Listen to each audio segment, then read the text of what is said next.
要投资给苏运的话，可以来找他。另外就是我想最近新闻很多都在讨论动画条例，对动画力开发的问题，我们都不希望在照片里面看到的风景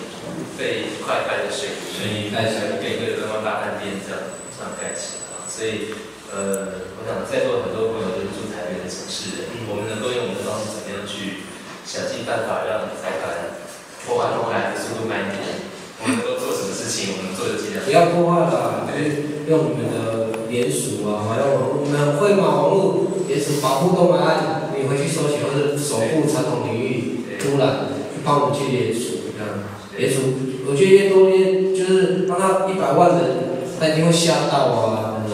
就是我也希望说 ，BOT 人类的发展不是只有盖那种很大的饭店，其实那些风景。你现在去看，没有人给你收1毛钱，可是饭店盖了，提升就要收100块，然后海景第一排就要收你住宿费5、6千块，你说不定。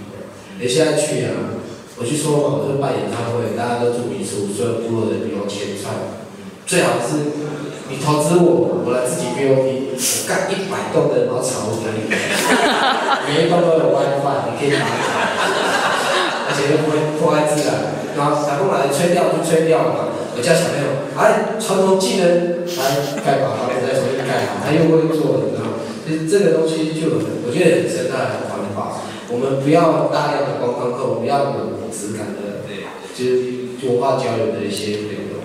就是这是我自己想象的感觉，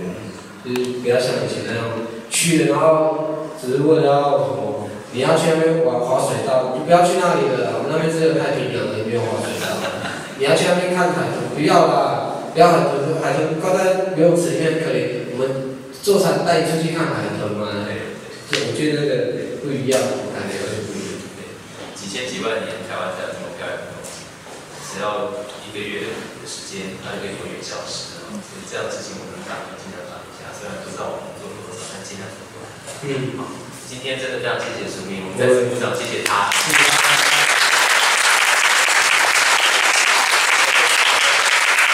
不要忘记今天晚上跟明天晚上，我们还有很棒的演出，请大家记得要参加，好不好？我们世界行动来支持这些有想法的创作者。那今天的这个座谈到这里告一段落，再次谢谢各位。